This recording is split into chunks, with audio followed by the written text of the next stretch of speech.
बिस्मिल्लाहिर्रहमानिर्रहीम। तमाम देखने और सुनने वालों को अस्सलामु अलैकुम। दोस्तों, एक नेक शख्स के घर की दीवार अचानक गिर गई। उसे बड़े परेशानी लाहिक हुई और वह उसे दोबारा बनवाने के लिए किसी मजदूर की तलाश में घर से निकला और चौराहे पर जा पहुंचा। वहां उसने मुख्तलिफ मजदूरों को देखा जो काम के इंतजार में बैठे थे। उनमें एक नौजवान भी था जो सबसे अलग थलग खड़ा था। उसके एक हाथ में थैला और दूसरे हाथ में तेशा था। उस शख्स का कहना है कि मैंने उस नौजवान से पूछा, क्या तुम मजदूरी करोगे? नौजवान ने जवाब दिया, हाँ। मैंने कहा, गारे का काम करना होगा। नौजवान कहने लगा, ठीक है, लेकिन मेरी 3 शर्तें हैं। अगर तुम्हें मंजूर हो तो मैं काम करने के लिए तैयार हूं। पहली शर्त यह है कि तुम मेरी मजदूरी पूरी अदा करोगे। दूसरी शर्त यह है कि मुझसे मेरी ताकत और सेहत के मुताबिक काम लोगे। और तीसरी शर्त यह है कि नमाज के वक्त मुझे नमाज अदा करने से नहीं रोकोगे।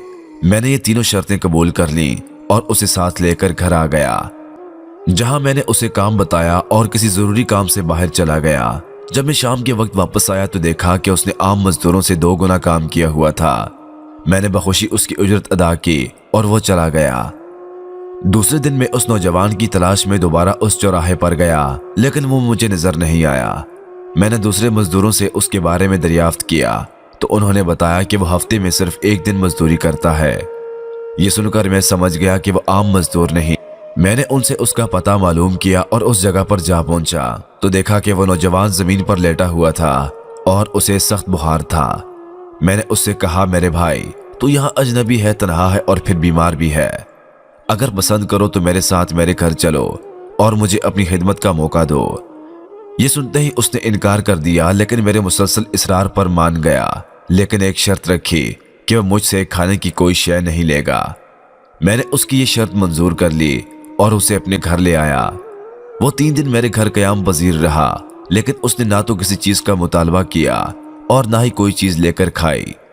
चौथे रोज उसके बुखार में शिद्दत आ गई तो उसने मुझे अपने पास बुलाया और कहने लगा, मेरे भाई, लगता है कि अब मेरा आखिरी वक्त करीब आ गया है, लिहाजा जब मैं मर जाऊं तो मेरी इस वसीयत पर अमल करना कि जब मेरी रूह जिस्म से निकल जाए तो मेरे गले में रस्सी डालना और घसीटते हुए बाहर ले जाना और अपने घर के इर्द गिर्द चक्कर लगवाना और ये सदा देना कि लोगों, देख लो, अपने रब ताला की नाफरमानी करने वालों का यह हशर होता है।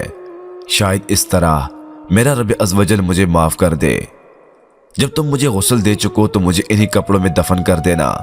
फिर बगदाद में खलीफा हारून और रशीद के पास जाना और ये कुरान मजीद और अंगूठी देना और मेरा ये पैगाम देना कि अल्लाह अज़्ज़ वजल से डरो, कहीं ऐसा ना हो कि गफलत और नशे की हालत में मौत आ जाए और बाद में पछताना पड़े, लेकिन फिर उससे कुछ हासिल ना होगा।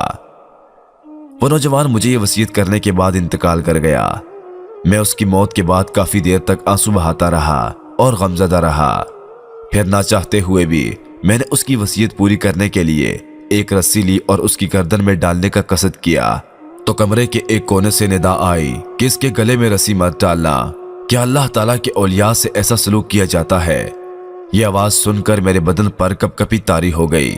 ये सुनने के बाद मैंने उसके पाँव को बोसा दिया और उसके कफन और दफन का इंतजाम करने चला गया। उसकी तदफीन से फारिग होने के बाद मैं उसका कुरान पाक और अंगूठी लेकर खलीफा के महल की जानब रवाना हो गया। तो दोस्तों, ये थी हमारी आज की वीडियो। हम उम्मीद करते हैं कि आपको पसंद आई होगी।